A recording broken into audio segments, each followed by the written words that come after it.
Welcome to the Getting Divorced Without Losing Your Mind podcast. This is Corey Shapiro. We're going to replace our regular programming with Chapter 8 from the Audible edition of the eBook, How to Find the Best Attorney for You. I want to make two comments about this chapter about finding a good divorce attorney. You have to understand divorce attorneys wear two hats.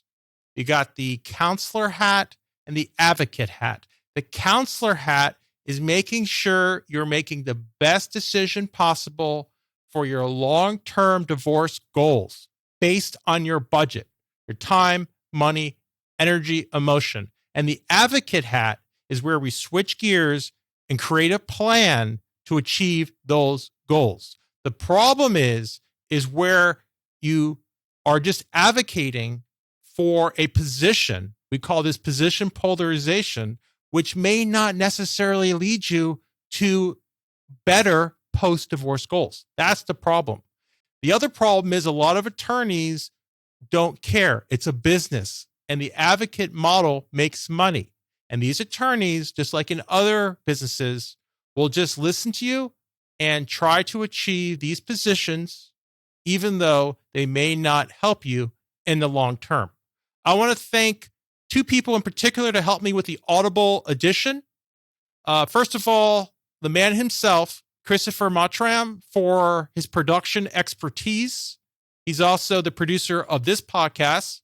And I also want to thank for directing Mindy Callahan for making the production as good as possible, dealing with the limited talent that was offered, the limited talent being me. Finally, I want to thank my listeners and my readers. We're all on this path together. We're together. You know, divorce was hit to me when I was 8 years old, coming home from school one day and just my mom wasn't home. So I started a little earlier. I became a divorce attorney, and I've seen other people through this process. And I hope this ebook, the Audible version, if you like to listen, and this podcast makes the process of moving to a better life easier for you.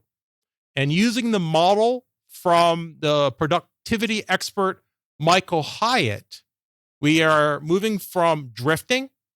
We're making a shift in our mindset. We're getting the support we need to lift us up so we can be a gift to ourselves, to our loved ones, and to the greater community. Remember, this podcast is for informational purposes only. Before taking any action, consult an experienced divorce attorney in your jurisdiction. Until next time, get creative, not reactive.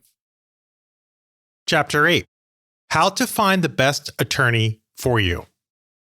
It can be hard to think clearly about finding the right divorce attorney to guide you through the maze of decisions you'll need to make as you end your marriage and start a new life. Many people seeking a divorce have bad feelings towards their spouse, and these feelings cloud their thinking and the choices they make in their divorce. Urgency, anger, and fear can drive decision-making, and most people just take a path of least resistance, hiring the best attorney they can afford and hoping that things go their way. Unfortunately, that lack of strategy doesn't always go well. In my practice, I have taken over many cases for clients who were seduced by the pricey top dog attorneys, thinking they'll get maximum efficiency and firepower against their spouses by paying top dollar. What they found was that their divorce was not ending as quickly as they expected, and that as time went on, their marquee name attorney was no longer representing their best interest, because he or she was distracted or had pawned them off to an associate who, although better price, wasn't proving to be as effective as they needed. On the other end of the spectrum, I have worked with many people who stepped into their divorce overconfidently, believing that they had a simple, uncontested divorce. These people believed there was no need to invest their resources, time, energy, emotion, money in the process unless things went awry. They didn't see the need to be tactical in how they approached divorce, so they didn't think through the implications of their decisions as they went along. For instance, they didn't speak with an attorney before moving out of the marital home, even though they wanted primary custody of the children, not realizing that the move could negatively impact their legal positions if things went south. If you have children or receive support, you'll need an attorney. You may be able to manage decision-making on your own and take a wait-and-see approach to finding legal counsel if you can make a walkaway, a clean break in your divorce. However, if you still have post-divorce issues to work out, such as sharing children or financial support obligations, then as much as you want to cut bait and run, doing that may hurt you in the long term.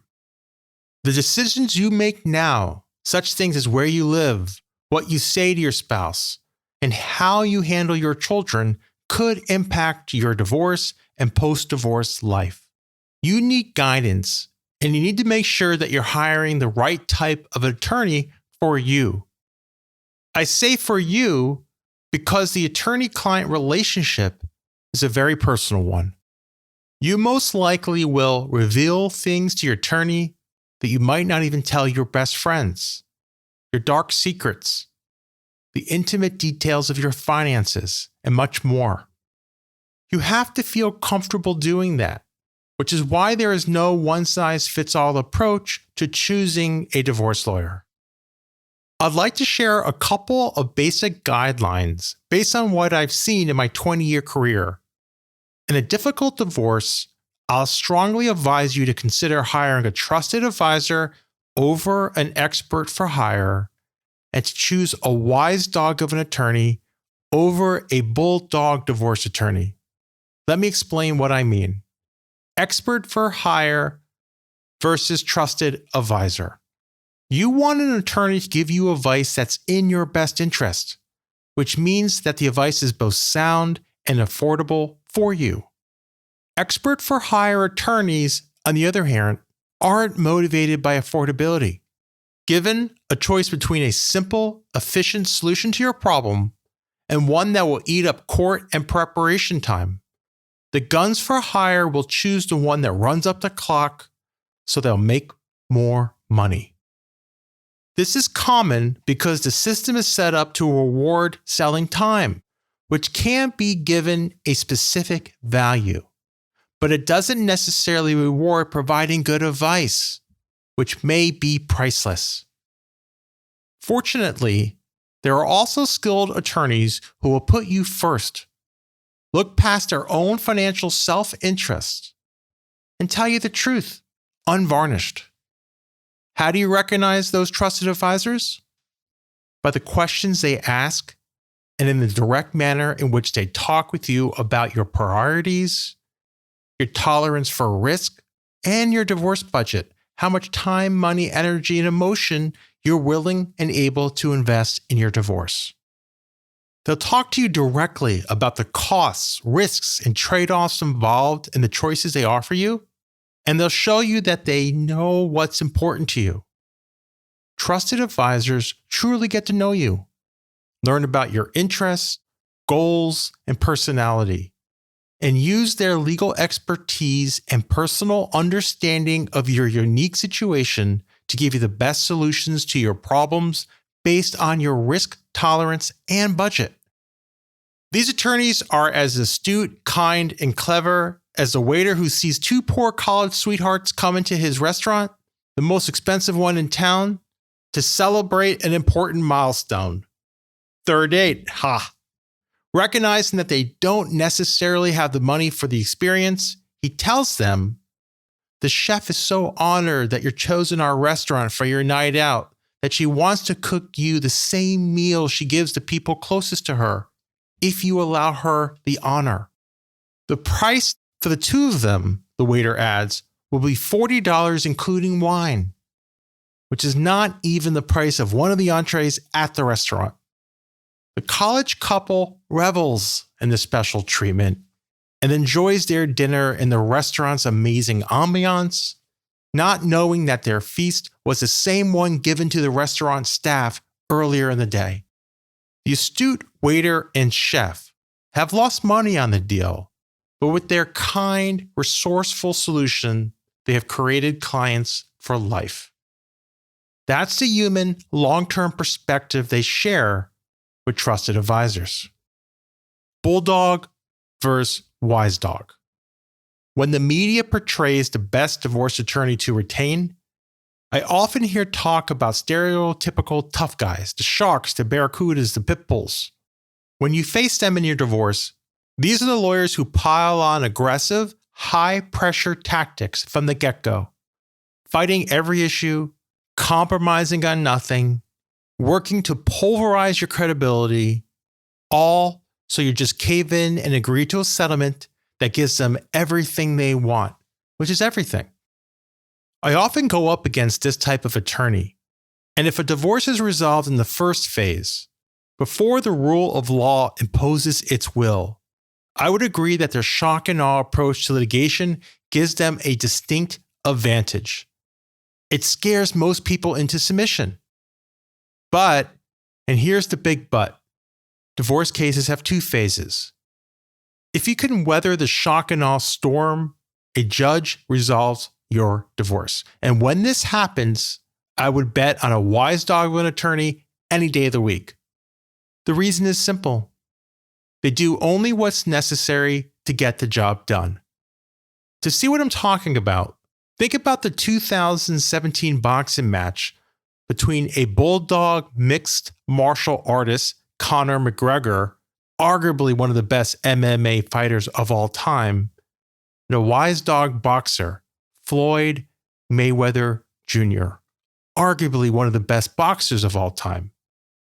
In the first phase of that boxing match, if you include all of the publicity, promotion, and first few rounds of the fight, it's fair to say that Bulldog Conor McGregor won with his shock and awe theatrics. However, as in a divorce, there was a second phase to that boxing contest. McGregor had counted on his pre-match bravado and bullying to phase and cripple Mayweather early on for an easy knockout, so he spent all his energy there. Eventually, he realized to his dismay that to win, he'll have to go the distance with Mayweather. He wasn't prepared for that, and Mayweather calmly outboxed him in the second phase to take the contest. This is what happens in most of my cases. The other spouse hires a name brand, aggressive bulldog of an attorney who believes that my client will cave based on a shock and awe approach to litigation, and when that doesn't work, we move to phase 2 of the proceedings. This is no fun for the other spouse, who is paying top dollar to the bulldog and has racked up a towering pile of bills for a failed strategy. Now the spouse gets more reasonable, which allows me to calmly bargain for and get what my client needs. My ego would like to sometimes repay the bulldog in kind for the bruising first round of attacks by being nasty, brash, and aggressive. But experience tells me that the best attorneys are classy, tactical, and shrewd. They're wise dogs. What separates winners in a difficult divorce is just a few points here or there. And you're giving yourself the best chances of doing that if you and your attorney can be composed. That's why you want the wise dog attorney. When the wise dog is your trusted advisor, you're in very good hands. Key points. How to find the best attorney for you. You want an attorney to give you advice that's in your best interests, not a gun for hire that will choose a strategy that runs up the clock so they'll make more money. If you can weather the shock and awe storm of a bulldog attorney, a judge resolves your divorce. And when this happens, I would bet on a wise dog of an attorney any day of the week. The reason is simple. They do only what's necessary to get the job done.